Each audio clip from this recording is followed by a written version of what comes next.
बात करने वाले हैं। आज 1 फरवरी को 11 बजे बजट स्टार्ट हुआ था, जो कि हमारा आम बजट कहलाया जाता है। निर्मला सीतारमण, जो कि हमारे वित्त मंत्री हैं, उनके द्वारा ये बजट पेश किया गया था। 2022 से 2023 तक का जो पैसा होता है उसके लिए उसको किस तरह से खर्च करना है, उसके लिए ये बजट तैयार किया जाता है। इसको बजट जो कहते हैं, इसको संचित निधि से जो धन इकट्ठा किया जाता है उसको किस तरह से कहाँ खर्च करना है, उसके लिए ये सारा प्रोसेस होता है, उसको बजट कहते हैं। इस संचित निधि का में पैसा कहाँ से आता है? ये आता है हमारा टैक्स वगैरह से जो पैसा इकट्ठा होता है वो संचित निधि में रखा जाता है। उसके बाद उसे ही संचित निधि कहते हैं। संविधान में आर्टिकल 266 में इसको दर्शाया गया है, इसकी चर्चा की गई है। अब देखते हैं एग्ज़ाम पॉइंट ऑफ व्यू से किस तरह से क्वेश्चन आ सकते हैं परीक्षा के माध्यम से, हम उसी तरीके से इसको देखेंगे। संविधान में बजट का कोई शब्द ही नहीं है कि हमारे संविधान में दिया गया है एनुअल फाइनेंशियल स्टेटमेंट दिया गया है, लेकिन असल में ये फ्रांस के बगेट नामक एक शब्द है उससे लिया गया है। उसका मतलब होता है एक चमड़े का थैला होता है। ये चमड़े का थैला लेकर के जो भी हमारा जब से पहली बार बजट हुआ था तब ये एक सूटकेस में लाया गया था, जो कि एक लेदर का चमड़े का सूटकेस था। 1955 में अंग्रेजी में ही छपता था। 1955 में पहली बार 1956 में हिंदी में छपने लगा था। उसके बाद 2016 में फरवरी के आखिरी दिन में पेश होता था, जो 2016 तक। 2016 के बाद 2017 में ये 1 फरवरी को किया गया। 2017 से आज तक 1 फरवरी को ही बजट पेश होता है।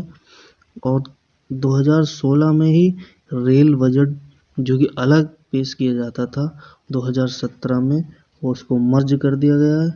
और आज तक 2017 से आज तक रेल बजट जो कि रेल मंत्री पेश किया करते थे और वित्त मंत्री अलग बजट पेश किया करते थे, अब दोनों को मर्ज करके एक जगह ही एक साथ किया जाता है। उसके बाद ये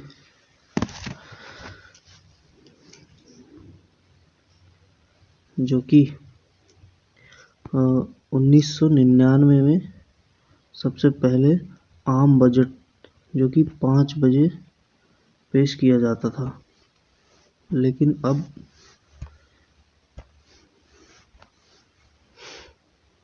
यह सुबह 11 बजे पेश किया जाता है। ओके साथियों, इसी तरह से देखते रहेंगे, आप नोट्स बना लीजिए उसी तरह से। इसके बाद अब परीक्षा में क्वेश्चन ये भी आ सकता है कि किसने कितनी बार अब तक बजट पेश किया है। सबसे अधिक बार किसने किया है? हमारे मोरारजी देसाई जी ने किया है सबसे अधिक बार। उसके बाद पी चिदम्बरम है, जो कि 9 बार अब तक पेश कर चुके हैं। और उसके बाद प्रणब मुखर्जी जिन्होंने 9 बार किया है। उसके बाद यशवंत राव चौहान 7 बार किया है। और उसके बाद सी.डी. देशमुख, इन्होंने भी 7 बार किया है। उसके बाद यशवंत सिन्हा, इन्होंने भी 7 बार किया है। मनमोहन सिंह ने 6 बार किया है अब तक। टी.टी. कृष्णमचारी ने 6 बार किया है। महिलाओं में पहली बार वित्त मंत्री ने बजट पेश किया है, जो कि प्रथम महिला वित्त मंत्री थी श्रीमती इंदिरा गांधी। उन्होंने पहली ये भारत की ऐसी महिला हैं जिन्होंने अब तक बजट पेश किया है।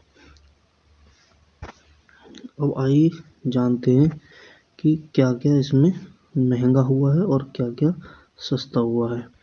जो वस्तुएं इस साल सस्ती हुई हैं वे कुछ इस प्रकार हैं। आम बजट 2022 में किसानों को बड़ी राहत दी गई है। दरअसल इस साल बजट के अनुसार खेती से जुड़े सामान सस्ते किए जाएंगे। वहीं चमड़ा, मोबाइल फोन चार्जर, कपड़ा, स्टील और पैकेजिंग के डिब्बे सस्ते होंगे। विदेशों में आने वाली मशीनों की कीमतों में भी गिरावट आएगी। इस बजट में सराफा बाजार को थोड़ी राहत देते हुए जेम्स अगर 5% कम कर दिया गया है। इसके साथ ही कट और पॉलिश डायमंड पर भी कस्टम ड्यूटी घटाकर 5% कम कर दी गई है। इस बात को सुनकर ज्वेलरी लवर्स को जरूर अच्छा लगेगा। साथियों, इस पर नोट्स बनाते रहिए आप, क्या सस्ता हुआ है, क्या महंगा हुआ है। इसको आप नोट्स कर सकते हैं और लिख सकते हैं, स्क्रीनशॉट भी ले सकते हैं। और इसी तरह की जानकारी के लिए वीडियो आती रहेंगी।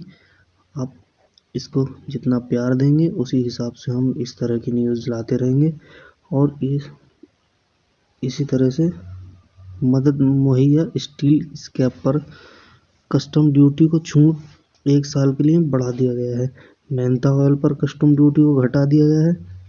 मोबाइल फ़ोन और चार्जर ट्रांसफार्मर पर भी कस्टम ड्यूटी में छूट दी गई है ताकि घरेलू मैन्युफैक्चरिंग को बढ़ावा दिया जा सके।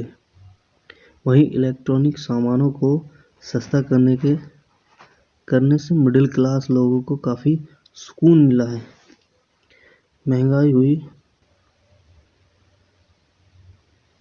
महंगी हुई वस्तुओं की सूची में शामिल जो चीज़ें हैं, कैपिटल गुड्स पर आयात शुल्क में छूट खत्म होकर 7.5% आयात शुल्क लगा दिया गया है।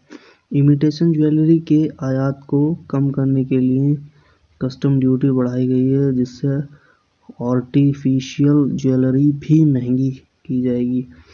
शराब, कॉटन, खाद्य तेल की कीमतों में इजाफा हुआ है। LED लाइट भी महंगी होंगी। बिना वेल्डिंग वाले फ्यूल भी महंगे कर दिए जाएंगे। ये हुए बड़े ऐलान। इस बजट की यह घोषणा हुई थी। 130 लाख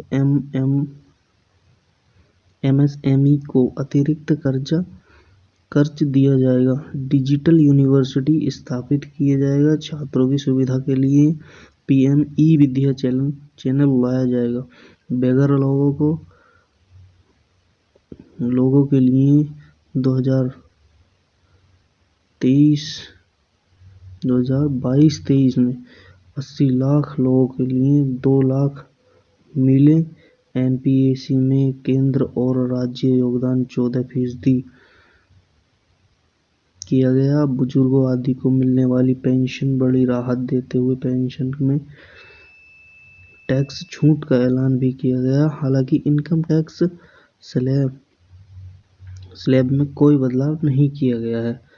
सरकार के इस फैसले में मिडिल क्लास के बीच नाखुशी सी छा गई है।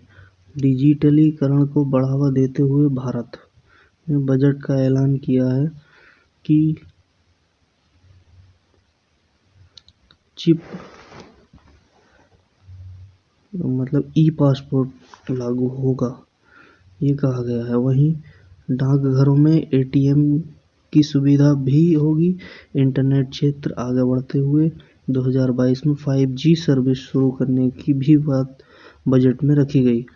पोस्ट ऑफिस में भी अब ऑनलाइन ट्रांसफ़र हो सकेगा और अक्षय में रिसर्च के 25% के लिए 25%, मतलब डिफेंस में हमारा ये किया है, इन्होंने बजट का प्रावधान किया है, जिससे सरकार के इस फैसले से रक्षा क्षेत्र में एक बड़ा सकारात्मक बदलाव देखने को मिलेगा।